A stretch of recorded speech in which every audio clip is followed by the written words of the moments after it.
As our heroes face off against an unknown Saiyan and having their backs pinned up against the wall, is it possible for Broly's upcoming story to be directly tied to the events of Planet Vegeta and King Vegeta wanting Broly dead for simply being too strong? How do we explain Broly's massive scar on his chest, and are we going to be retconning the movie 8 story with King Vegeta and Broly? If so, how will this directly involve Vegeta and Goku as they face off against the monster? On today's video, we are going to be discussing the possibility of Broly's story intertwining with King Vegeta and our heroes next.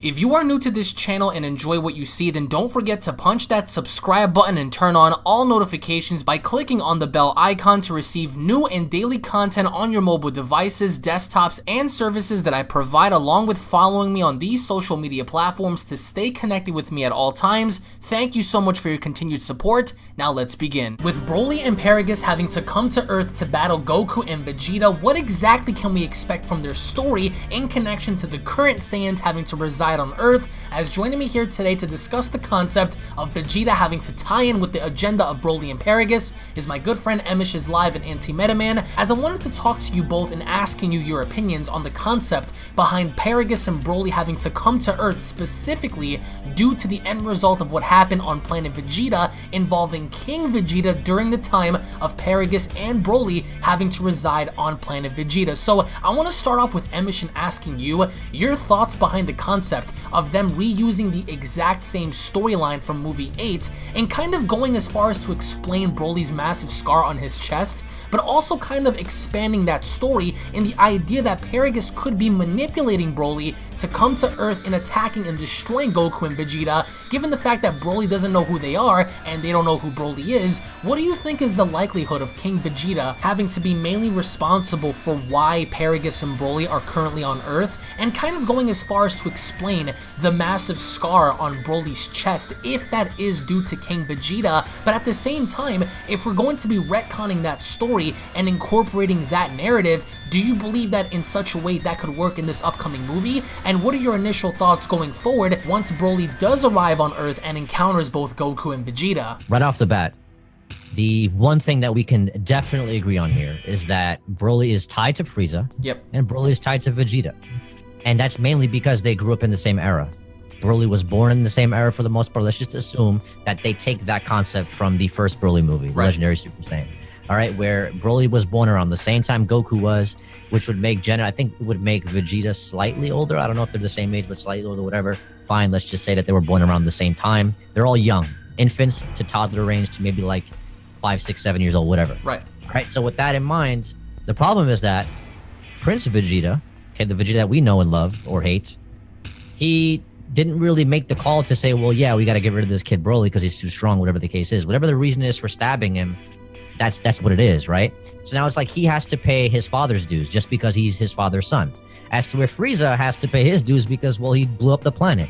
So it's like Paragus's hatred, or Paragus's salty-esque kind of character based on the movie and based on what we know from the first movie. Right. There's not much different from Broly, and there's not much different from Paragus. We are under the impression that Paragus is controlling Broly. We are under the impression that Paragus will use Broly's power because for his own lack of power to justify his own means, whether it's right or wrong. So the issue here is that this is where these destinies kind of intertwine, right? And as far as Goku's case, we know in the first movie, well, Broly hated Goku because he made him cry when he was a kid. Yeah. Fine, whatever.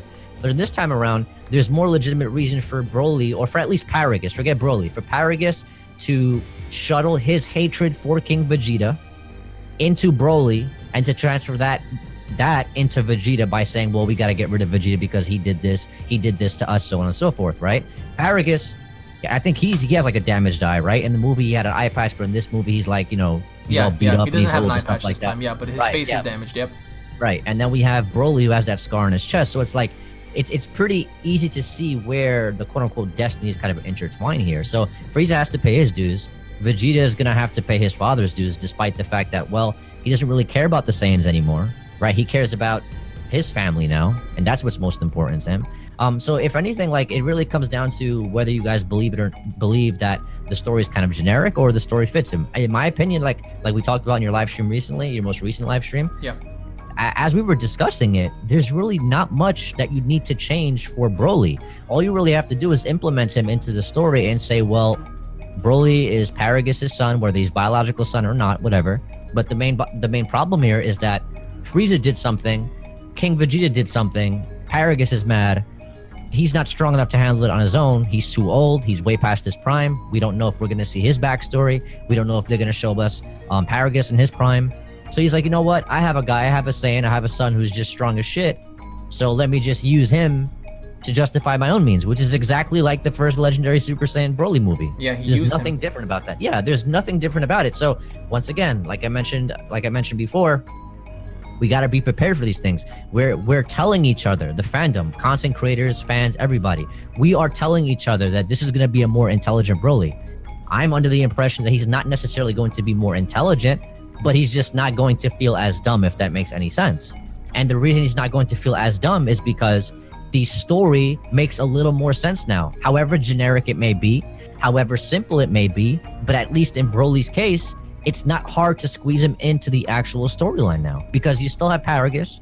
There's still some kind of underlying history and interaction between King Vegeta and the fact that he didn't want Broly to live, like I said, based on theoretics, that we are under the assumption that the same thing kind of happened, but instead of Broly hating Goku, he hates King Vegeta, and he hates Vegeta, and he hates Frieza eventually. So I think, like I just said, there's not much to change here, but these simple changes kind of make the movie a lot better, in addition to the art style, concept, everything else in between. And I think it fits. I think it's just, it's really a simple fix at this point.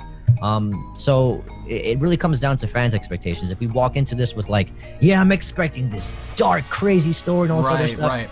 I think we're gonna be like, man, I wasn't expecting that. You're gonna be let down, yeah. Yeah, and I don't want that. You know, I don't want to feel let down. I don't want you to feel let down. I don't want people listening to this video or discussion to feel let down. I'm just trying to get us back, or trying to get us on the right page. Like, before we go and we purchase our tickets to watch this movie, this is how we have to go into it. Because if it's not, like we talked about the Tournament of Power, I mean, I'm not gonna compare this movie to the Tournament of Power, dude, because the Tournament of Power was a mess. But this movie, like I said, it's gonna have fan service. It's gonna have good fan service, and ultimately, we just gotta look at it like, well, hey, Broly's a part of the main storyline. His story makes more sense now. It's not too complex. It's not over the top, and there's no plot holes in between. But it's just like, hey, Broly's a part of the main storyline. I got what I want. Where do we go from here? Yeah, so I think Vegeta is definitely going to play a major role, and his backstory is important in terms of the grand scheme of things. Paragus is pretty old. You can see that because of his gray hair. So he knew King Vegeta because King Vegeta would have to be alive during the time when Paragus was also alive on planet Vegeta. And if anything is going to be recycled from the movie 8 storyline, it's possible that King Vegeta did order the execution of Broly, which caused Broly to get that scar that he has on his chest, because in movie 8 he got stabbed. So if that's going to be done again, then it just makes sense for Paragus to have kind of a hatred towards the royal bloodline, which is Vegeta is from. King Vegeta is dead, so the only next person that he has revenge against is Vegeta. So it makes also more sense that Broly attacked Vegeta first. And I think now that it's been confirmed that we're going to be revisiting Planet Vegeta and seeing what that homeworld was like, it would only make sense for them to kind of go back to King Vegeta's lineage and seeing what he was doing as king, and perhaps maybe tying that together with Paragus and Broly and more or less expanding the lore and the story behind Paragus and Broly. Whether or not they want to recycle the original concept of movie 8 is up in the air, because we don't know as of this recording if King Vegeta is responsible for Broly's massive scar on his chest, but it's very iconic when looking back on movie 8 when King Vegeta stabbed him. He stabbed him somewhere near, assumingly enough, where that scar resides currently, so that could be as an end result of what King Vegeta did. And is it possible? Absolutely. But then that all varies as to why King Vegeta did so, because in movie 8 he stabbed Broly and wanted to get rid of him because he thought he was going to pose a threat to the throne and didn't want such a person like that to exist, given the dangerous nature behind that kind of a power, especially as a baby being born with a power level of 10,000. 2000s. So I could see that being reused and kind of revisited in this movie, but I also feel as if they don't want to redo the same concept again, except this time swap out Goku for Vegeta. But let's say, as a hypothetical, if that were to be the case and King Vegeta is responsible for delivering that scar to Broly, where do you see the story going from there? And do you see it to where there's more to explain that involves Vegeta and his family than meets the eye in this upcoming movie? If movie 8 is recycled and the King Vegeta did order the execution of Broly as well as Paragus, right, then Paragus is going to have that huge hatred towards King Vegeta. I mean, it just makes more sense for Paragus to eliminate Vegeta, but not necessarily all the Saiyans. He doesn't want to eliminate his own race and brethren, but Planet Vegeta is gone. So what else can he do? And so his primary purpose right now is to get revenge, which means getting revenge on Vegeta. And Goku is just kind of a side character. He probably doesn't even know who Goku is because he's like a low-class warrior or whatever, right? So he wants revenge on Vegeta. What happens afterwards, that's unknown. We don't know. I mean, you saw the Dragon Ball is falling in the ice. It's possible that Paragus wants to even revive Planet Vegeta, because in movie 8, Paragus invited Vegeta to his own planet called New Vegeta. And he said this is going to be this new home of the Saiyans and blah, blah, blah. So it's possible that he wants to actually revive Planet Vegeta and become the new king. And he wants to eliminate Vegeta. There's a lot of possibilities, but I don't think he wants to eliminate all Saiyans. He just wants to eliminate Vegeta. Now, let's say if the story concept is Paragus coming after Vegeta, wouldn't it make more sense then to allow Vegeta to be the one that defeats Broly, especially if this entire story is going to center itself around King Vegeta and the events that have transpired in the past? Because I really think that Paragus is behind a lot of the manipulation that's behind Broly, and I think Paragus at some point is going to perish. But the only question is his motives, you know, why he's there. We see that in the trailer, there is a ship that arrives, he brings a small army, and I'm fairly certain that Goku and Vegeta can handle their own, but what's really unknown is the motives behind Paragus and the motives behind Broly. And I find it more interesting how Broly targeted Vegeta first in the trailer than Goku. And I think that there's a fascination there in the idea that they might be going with Vegeta in this concept. So what are your overall thoughts in seeing Vegeta be the one to defeat Broly if the story is going to center itself around what happened in the past, what happened when King Vegeta was around and he was basically in charge of the throne? Do you think that more or less it would only make sense then to have Vegeta be the one to defeat Broly if that's going to tie in with Planet Vegeta, King Vegeta, the Saiyans, Bardock, or are we going to get a typical ending to where Goku emerges the victor and we take the story from there? I think if Toriyama's writing the story, we're going to go with the classic ending, which is the Goku beating Broly. I mean, as much as Vegeta fans want Vegeta to be the primary character and get a scene in which Vegeta wins, I think Goku's still going to take the W here.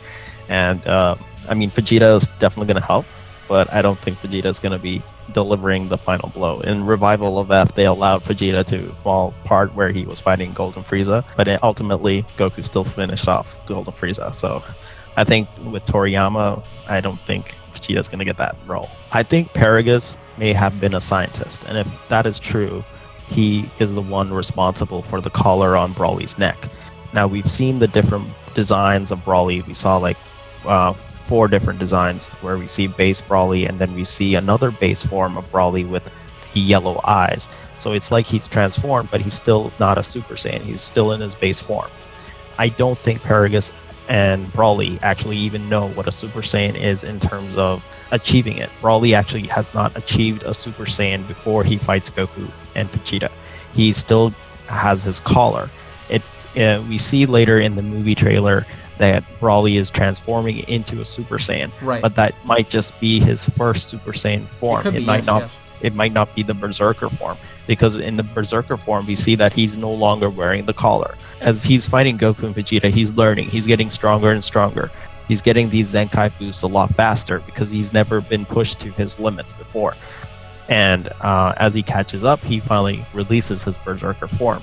But this is the first time he's turning into Super Saiyan. He didn't know about it before, so I don't think Paragus even knew how strong Broly was because he was restraining his power with the collar. Paragus is always aware of Broly's strength and potential, but he doesn't realize the full potential, which is the Berserker Super Saiyan. I think it's going to catch a lot of people off guard at the very end when Broly does reveal his Berserker form, and they're calling it Super Saiyan Broly Full Power in the film, which to me it just sounds very tacky, especially considering that Broly's Berserker form, which Kale was originally based off of, looks like Kale's Berserker form, so why not call that Berserker Super Saiyan or Super Saiyan Berserker, whatever the case may be. I think that with this kind of power that Broly possesses, it's going to throw a lot of people off balance, especially Goku and Vegeta, because I don't think they're expecting this dude to be as strong as he currently is, and we've made several videos before talking about the possibility of there being Super Saiyan Blue Gogeta versus Broly, the concept of Ultra Instinct, the concept of Super Saiyan God Vegeta versus Broly, all in which you guys can find down in the description box below, but I think that there's more to Vegeta's story in this upcoming movie than Goku's, because if you look at the overall nature of what happened in movie 8, Broly was basically after Goku for making him cry as an infant, and I really do want to stress the idea in which Emish had stated before in the fact that that was a ridiculous story. People didn't really gravitate towards Broly as much in that scenario, whereas he would be after Vegeta for his father stabbing him in the chest and wanting him and his father dead after finding out how strong Broly was. That was a more suitable thing to gravitate towards more than being able to cry as a baby just because you were embarrassed. So I think that with this story, it's going to involve Vegeta somehow, at least I'm hoping so, because if Broly ends up coming to Earth and nobody knows who he is, but at the same time he doesn't know who Goku and Vegeta is, that's a good concept, but I really do hope that Paragus plays a huge role in pointing out Vegeta and saying, you look just like your father, the very scumbag who exiled me and Broly from planet Vegeta, and not only having to be servants and loyal to the throne, but also deeming my son to be a problem based on his power level having to be absurdly high as a baby. Because remember, we do see these incubator pods in this trailer, and there are several babies inside of these, testing tubes, these pods. So it could be, a flashback going back to Broly and Goku. It could be a new line of babies that they're testing experiments on. Anything is possible, but I really do feel as if we're going back to the whole Planet Vegeta concept, then I would really like it to where they explain further the history of King Vegeta, because we don't really know too much on King Vegeta. We don't know how he was able to handle things. We don't know how he was governing, the Saiyans. We don't know. All we know is that he was in power and he was in control and he died by the hands of Frieza. Was he powerful? I'm sure that he was, but I would like to see more of what went down with King Vegeta in, having the passing of the Saiyans and having to study them, having to find out who was born, who's strong and who's weak. That would be a really good concept, but at the same time, I don't want them to reuse the exact same concept. But then again, you also have to beg the question, where in the world did Broly get that massive scar near his heart? And it's very ironic how, King Vegeta had pulled out that blade when he was an infant and stabbed him directly in the chest, and that could be as a result of something that he did. But in the end, we would like to know your thoughts in the comment section below, guys. What are your overall thoughts on the concept of them revisiting the story of King Vegeta? Does King Vegeta have anything to do with Broly and Paragus being on Earth right now? What are your overall thoughts on the concept behind the Saiyan lineage and the lore of the Saiyans? Let us know your thoughts in the comment section below, guys. Thank you all so much for watching. If, of course, you guys are new to this channel, punch that subscribe button if you guys enjoyed it and cannot wait for this upcoming movie. Slap a like down below. Tune back in for more. I will leave a link to Emish and Anti-Metaman down below in the description box. Thank you all so much once again. Tune back in for more, and we'll be seeing you all down in the comment section below. Cue my legendary outro, bitch.